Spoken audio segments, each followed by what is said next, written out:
Hello guys! Ang atong menu for today is pansit udong. Naka-try na ba mo og pansit udong guys?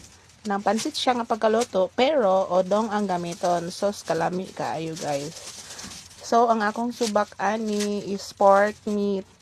So naka-ready na siya, naka-separate na ang unod ug ang tambok. So ako sang i-prepare daan ang udong. Ako na ni siyang gikwaan og cellophane. So as usual guys, kung magsagol kog karni, nakaprito na siya daan, dessert pa nako gisahan og panakot. So gisa-gisa lang guys.